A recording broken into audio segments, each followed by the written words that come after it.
नमस्ते बच्चों। आज हम अभिज्ञान शाकुंतलम के द्वितीय अंक के 7वें श्लोक से प्रारंभ करेंगे। तो उससे पूर्व का आप गद्य भाग देखिए। सेनापति कह रहा है यत प्रभु विष्णवे रोचते, जो यत यानी जो महाराज को रोचते अच्छा लगे या जैसी उनकी इच्छा है। राजा कह रहा है तेन ही निवर्तय पूर्वगतान वनग्राहिण। तो राजा ने क्या जवाब दिया कि वनग्राहिण वन को जो घेरने के लिए पूर्वगतान पूर्व में ही जो लोग गए हुए थे उनको निवर्तय है लौटा लाओ, अर्थात उन्हें वापस बुला लो। यथा न मे सैनिकास्तपोवनम उपरुन्धन्ति तथा निषेधव्या। तो वो क्या कह रहा है, मे सैनिका, राजा ने कहा कि जो मेरे सैनिक हैं उनको इस प्रकार से निषेधव्या निषिद्ध कर दो ताकि वो क्या करें, तपोवनम उपरुन्धयन्ति, तपोवन में विघ्न नहीं पैदा करें, उत्पात किसी प्रकार का भी नहीं करें। तो इसलिए उन सैनिकों को फिर से लौटा लाओ जिन्होंने पहले से ही वन को घेरने के लिए जो लोग गए हुए हैं। पश्य देखो, शम प्रधानेषु तपोधनेषु गूढ़म ही दाहात्मकम अस्ति तेज, स्पर्श अनुकूला एव सूर्यकांता तद अन्य तेजो अभिभवाद वमन्ति।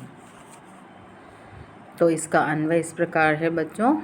शम प्रधानेषु तपोधनेषु दाहात्मकं गूढ़ं तेजः अस्ति, हि स्पर्शा अनुकूलः सूर्यकान्ताः एव ते अन्य तेजो अभिभवात् तत् वमन्ति। तो वो क्या कह रहा है राजा कि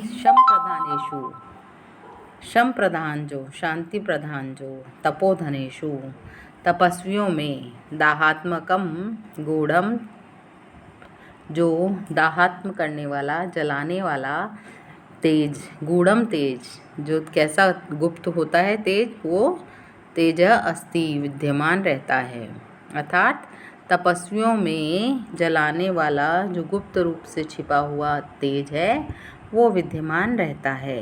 ही निश्चित ही स्पर्शा अनुकूला स्पर्श करने योग्य सूर्यकांता, सूर्यकांत नामक विशेष प्रकार की एक मणि होती है, उसके इव समान क्या है, ते वे तपस्वी लोग अन्य तेजो अभिभवात किसी दूसरे के तेज से, अन्य तेजो किसी अन्य के तेज से अभिभवात तिरस्कृत होने पर, तत्वमंती उस जो अपना अंदर उन्होंने तेज छुपा रखा है उसको वमंती प्रकट कर देते हैं। तो फिर से एक बार अर्थ देख लो। शम प्रधानेषु जो शांति प्रधान स्थान है उनमें रहने वाले तपोधनेषु तपस्वियों में, दाहात्मकम गूढ़म तेजः अस्ति जलाने वाला जो गुप्त तेज होता है वो विद्यमान तो रहता है, इसलिए ही निश्चय से ही क्या कह रहे हैं, स्पर्शा अनुकूला स्पर्श करने योग्य सूर्यकांता जैसे सूर्यकांत नामक मणि होती है उसके समान, ते वे तपस्वी भी होते हैं जो क्या करते हैं, समय आने पर अन्य तेजो अभिभवात किसी दूसरे के तेज से तिरस्कृत यदि हो गए हैं तो तत् उस गुप्त तेज को वमंती प्रकट कर देते हैं। तो यहाँ पर तपस्वी जो हैं वो कैसे होते हैं, सांसारिक प्रपंचों से मुक्त रहते हैं और उनमें आसक्त भी नहीं रहते हैं। इस कारण से उनका चित्त कैसा रहता है, शांत रहता है, तथापि वे गुप्त तेज से युक्त होते हैं। अतः किसी दूसरे व्यक्ति के द्वारा अपमानित किए जाने पर वे क्या करते हैं, अपने अंदर जो प्रकट रहता है गुप्त तेज उसको बाहर प्रकट कर देते हैं। जिस प्रकार से सूर्यकांत मणि स्पर्श करने योग्य होता है लेकिन वह सूर्य की किरणों के स्पर्श से ही प्रदीप्त हो जाता है, तपस्वी भी अपने तिरस्कार का बदला लेने के लिए शम का परित्याग कर अपना तेज प्रकट कर देते हैं। यहाँ पर जो राजा है उसके कथन से ऋषियों की आध्यात्मिक शक्ति और उनके तपोबल की व्यंजना हुई है। इस कारण से प्राचीन काल में राजा सर्वदा ही तपस्वियों का आदर किया करते थे। दूसरी चीज़ ये है कि स्पर्शा अनुकूला इव सूर्यकांता। ये जो कहा गया है यहाँ पर उपमा अलंकार का प्रयोग किया गया है और इस श्लोक में उपजाति नामक छंद है। और जैसा कि आप सब जानते हैं कि उपजाति जो छंद है वो उन इंद्र वज्रा और उपेंद्र वज्रा के मिश्रण से बनता है, जिसका कि लक्षण है अनंत रोदीरित लक्ष्म भाजौ पादौ यदि यावोपजात यस्ता। तो अब इसके आगे आप देखिए, सेनापति कह रहा है यद आज्ञा पयति स्वामी। जैसी महाराज आज्ञा देते हैं वैसा ही करते हैं। ध्वंसताम ते उत्साह वृत्तांतः। जो तुम्हारे उत्साह को बढ़ाने वाली बातें हैं उनका ध्वंस हो, विध्वंस हो, विनाश हो। तो निष्क्रांतः सेनापति, ऐसा कह कर के सेनापति का प्रस्थान हो जाता है, वो निकल जाता है। राजा परिजनम विलोक्य है।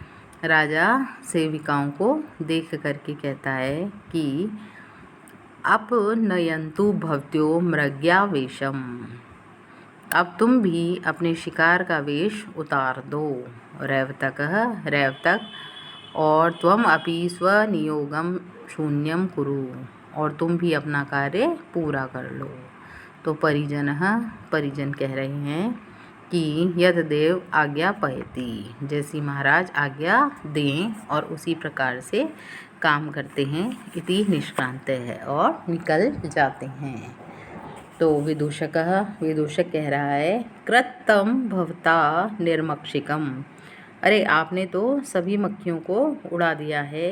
सांप्रतम एतस्मिन् पादप छाया विरचित वितान सनाथे शिलातले निशीदतु भवान। तो वो क्या कह रहा है कि सांप्रतम एतस्मिन्, तो अब आप इसको क्या करना चाहिए, आपको पादप छाया, जो ये पेड़ों की छाया में बने हुए विरचित जो हैं बने हुए हैं वितान सनाथे शिलातले, उस जो लता मंडप हैं उनसे घिरे हुए शिलापट्टम, शिलातले यानी शिला के पट्ट पर आपको निशीदतु भवान बैठ जाना चाहिए। और यावत, तो फिर तब तक मैं भी क्या करता हूँ, अहम अपि, मैं भी सुखा असीनो भवामी, सुखपूर्वक बैठ जाता हूँ, आराम करने के लिए बैठ जाता हूँ। राजा गच्छ अग्रतः। तो राजा कह रहा है अच्छा, तो फिर हम ये काम करने के लिए चलते हैं, अर्थात दोनों आराम करने के लिए बैठते हैं। विदूषकः एतु भवान। तो विदूषक कह रहा है कि आप इधर आइए। इति उभौ परिक्रम्यो उपविष्टो। दोनों ऐसा कह कर के घूमते हैं और बैठ जाते हैं। राजा माधव्य, राजा कह रहा है माधव्य अनवाप्त चक्षुः फलो असि। तुमने अपने नेत्रों का फल प्राप्त नहीं किया है। क्यों नहीं किया है? अनवाप्त यानी प्राप्त नहीं किया है। चक्षु फलो असि, जो तुम्हारे नेत्र हैं उनको जो फल मिलना चाहिए था वो तुमने अभी तक प्राप्त नहीं किया है। येन त्वया दर्शनीयम न दृष्टम, क्योंकि तुमने क्या है, दर्शनीयम, जो देखने योग्य चीज़ थी उसको न दृष्टम, अभी तक भी नहीं देखा है। तो विदूषक जवाब दे रहा है ननु भवान अग्रतो में वर्तते। तो वो क्या कह रहा है, आप तो भवान यानी आप तो अग्रतो में वर्तते, मेरे सामने ही विद्यमान है। तो ऐसी कौन सी चीज़ है जो मैंने नहीं देखी है। राजा सर्वः खलु कांतम आत्मीयम पश्यति। तो राजा कह रहा है सभी लोग आत्मीय जन को सुंदर मानते हैं। कांता को, सुंदर को, आत्मीय जनों को कांता यानी सुंदर, आत्मीयम पश्यति आत्मा मानते हैं। ताम आश्रम ललाम भूताम शकुंतलाम अधिकृत्य ब्रवीमि। तो वो क्या कह रहा है कि ये जो महर्षि हैं आश्रम के में निवास जो करते हैं, कर्ण जिनका ये आश्रम है, वो उनके ललाम भूताम शकुंतलाम अधिकृत्य है, जो एकमात्र शोभा है आश्रम की, उस शकुंतला को अधिकृत्य करके, उसको लक्ष्य करके मैं ये चीज़ ब्रवीमि कह रहा हूँ। विदूषक कह रहा है स्वगतम, अपने मन ही मन में, भवतु अच्छा, अस्य अवसरम न दास्ये, तो अवसरम इस समय मैं इनको ये अवसर न दास्ये नहीं दूंगा, अर्थात मैं इनसे इस बारे में ज़्यादा बात नहीं करूँगा तो इनको ये मौका ही नहीं मिलेगा। प्रकाशम, तो वो प्रकाश में कह रहा है, भो वयस्य है, हे मित्र, ते तापस कन्यका अभ्यर्थनीया दृश्यते, तो वो क्या कह रहा है कि तुम उस तापस कन्या पर मुग्ध हो गए हो, और मुग्ध जब हो गए हो तो क्या है, उसको प्राप्त करने की इच्छा रख रहे हो। राजा सखे न परिहार्य वस्तुनि पौरवाणाम मनः प्रवर्तते, तो इस पर राजा ने क्या जवाब दिया विदूषक को कि सखे, हे मित्र, न परिहार्य वस्तुनि, जो छोड़ने योग्य चीज़ें नहीं हैं, उन पर पौरवाणाम मना प्रवर्तते, उन पर कभी भी पौरव वंशियों का मन आकर्षित नहीं होता है, अर्थात वो सब मेरे लिए स्वीकार्य हैं। तो श्लोक देखिए ये, सुर युवती संभवम किल मुनेरपत्यम तद उच्छिता अधिगतम अर्कस्योपरि शिथिलम च्युतम एव नवमालिका कुसुमम, तो इसका अन्वय है बच्चों, शिथिलम अर्कस्य है उपरि च्युतम नवमालिका कुसुमम एव तत् मुनैः अपत्यम किल सुरयुवती संभवम उज्जिता अधिगतम।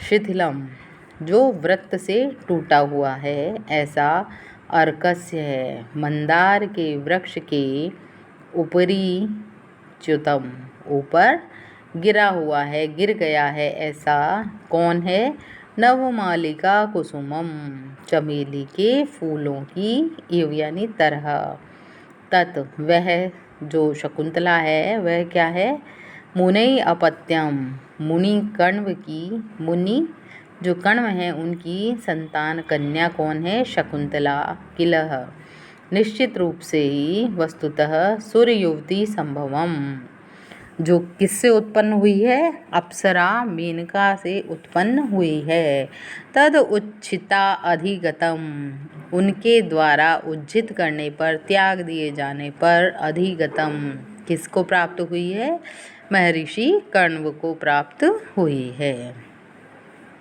तो इसमें शकुंतला के लिए क्या बताया जा रहा है कि वो कैसी है, किस प्रकार से टूट करके मंदार के वृक्ष के ऊपर गिरी है, कौन, वो ऐसी शकुंतला नवमालिका की पुष्प की समान। तो वापस इसका अर्थ देख लो बच्चों एक बार, शिथिलम, जो वृत्त से टूटा हुआ, अर्कस्य है, मंदार के वृक्ष के ऊपरी च्युतम, ऊपर गिरा हुआ, नवमालिका कुसुमम, चमेली के पुष्प की इव यानी तरह, तत् वह मुने अपत्यम, महर्षि कण्व की संतान शकुंतला, किलह निश्चित रूप से, सुर युवती संभवम, जो अप्सरा मेनका से उत्पन्न हुई है, तद उच्छिता अधिगतम, और उनके द्वारा उज्जित करने पर, त्याग दिए जाने पर, महर्षि कण्व को प्राप्त हुई हैं। तो ऐसी वो शकुंतला है जो कि महर्षि कण्व से उत्पन्न नहीं है।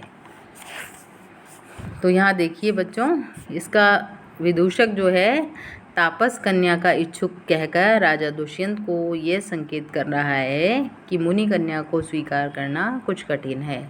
तब राजा ने क्या जवाब दिया कि वो शकुंतला अप्सरा की पुत्री है, मेनका की पुत्री है, और उनके द्वारा छोड़ दिए जाने पर कण्व ऋषि ने उसको पुत्री के रूप में अपनाया है। इस तरह से वो शकुंतला जो है वह ब्राह्मण कन्या न होकर के क्षत्रिय की पुत्री है, इसलिए वह तो सहर्षि स्वीकार्य है। शकुंतला के लिए नवमालिका कुसुमम, इस उपमान का जो प्रयोग किया है वो इसलिए है क्योंकि वह अत्यंत ही सुकुमारी और कोमल अंगों वाली है। अर्क के वृक्ष पर नवमालिका के कुसुम का उगना असंभव है, उसी प्रकार से ऋषि कण्व से शकुंतला की उत्पत्ति नहीं हो सकती है। वह तो अपनी माता मेनका के द्वारा परित्यक्ता है, जिसे ऋषि कण्व ने पुत्री के समान पालन पोषण करा है। यहाँ शिथिलम कुसुमम एवं तत् में उपमान और उपमेय भाव स्पष्टतया होने से उपमा अलंकार है और आर्या नामक छंद है। तो छंद यहाँ आर्य है और अलंकार उपमा है। तो द्वितीय अंक के यहाँ तक आज हमने 8 तक जो श्लोक पढ़े हैं, इनको एक बार आप भी दोबारा से देखिएगा और अगली कक्षा में हम इसके आगे से प्रारंभ करेंगे।